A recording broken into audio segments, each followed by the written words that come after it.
Hello and welcome to the channel.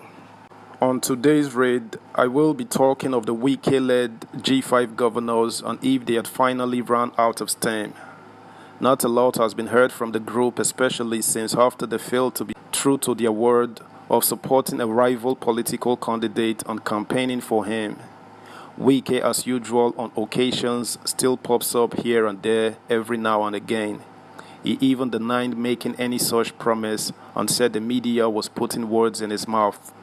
But the usual boisterousness, is that even a word? Well, the usual confidence and high spirits with which they come out and speak is gradually fading away. I guess it has gotten real though. The elections is really here. Rather than fighting and throwing dirts in the media, the end game is lurking. And at the end of the day, was it all worth it?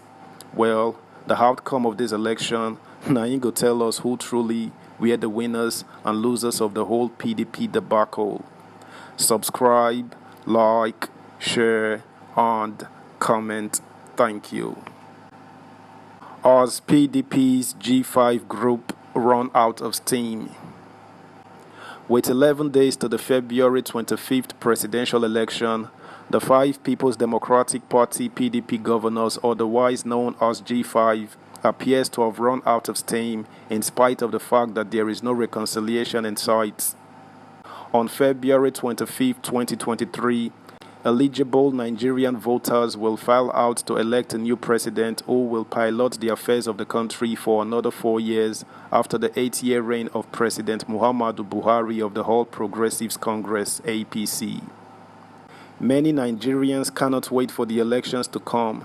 They are eager to pass judgment using their permanent voter cards (PVCs) on candidates and political parties that have underperformed.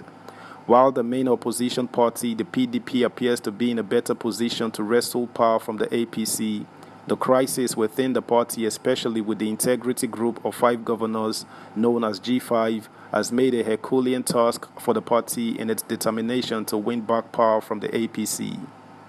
Members of the G5 are Nyesom Wike, Rivers, Seyi Makinde, Oyo, Samuel Otom, Benue, Okezie Ikpeazu, Abia, and Ifeanyi Ugwuanyi, Enugu.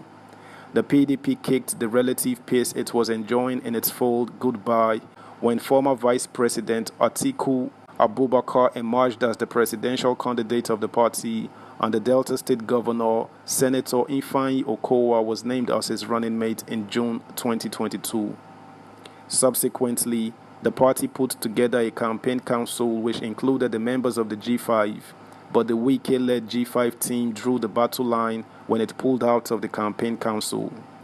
The G5 had insisted that since the PDP had violated its own constitution by jettisoning the zoning arrangement, the national chairman of the party, Senator Iyorchia Ayu, must resign for them to rescind their decision. They also maintained that the position of the national chairman of the party must come to the South for balance, justice, and equity in the party. Hence, they will not play any role in the Atiku campaign council. In fairness to the leadership of the party, several efforts were made to reconcile with the group, but all to no avail. After it was clear that the party leadership was not ready to yield to the demands of the G5 by sacrificing RU as the condition for reconciliation, the PDP presidential candidate moved on with his campaign.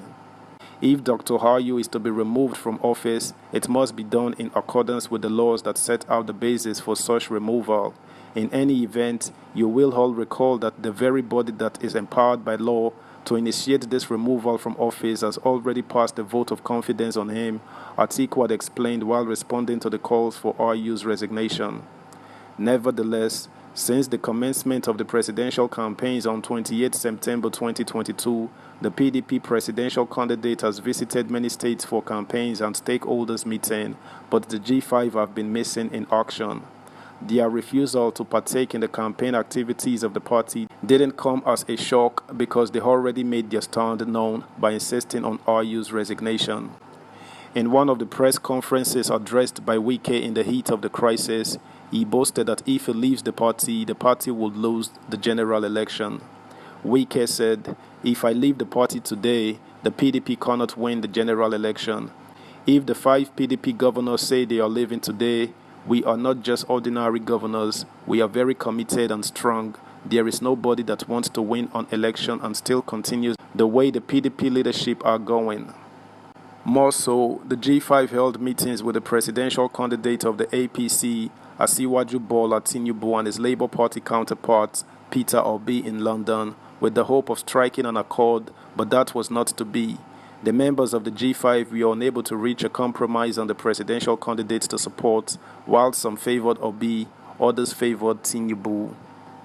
Interestingly, while Otom adopted Obi and his joint ticket holder Yusuf Dati Baba Ahmed for the presidential poll, Wike boasted last December that the G5 would announce the presidential candidate that they are supporting in January.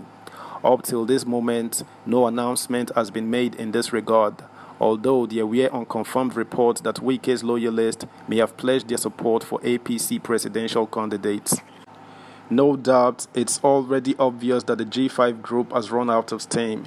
They no longer meet as usual, neither are they globetrotting for meetings like it was witnessed last year. In truth, both the PDP and Atiku will be making a mistake of the century if they think the support of the 5 governors amounts to nothing. Subscribe, like, share, comment, and please turn the notification bell on. Thank you. With the increased popularity and acceptability of Obi in the southeast and south-south zones, and even the country as a whole, the main opposition party will need every support it can get to win back power from the APC. While the popularity of Obi is a delight to the ruling party because the former Anambra State governor is eating deep into the potential votes that are supposed to go to PDP in their traditional stronghold, an indication that the support of the G5 is vital. On the other hand, the G5 cannot go for a broke and adopt either Obi or TINUBU to avoid disruption of elections in their states. Though Wike is not on the ballot, but if he adopts Obi or TINUBU, his support for either candidate might have an effect on the governorship election in the state and might scuttle his chances of installing his preferred candidate as Rivers governor.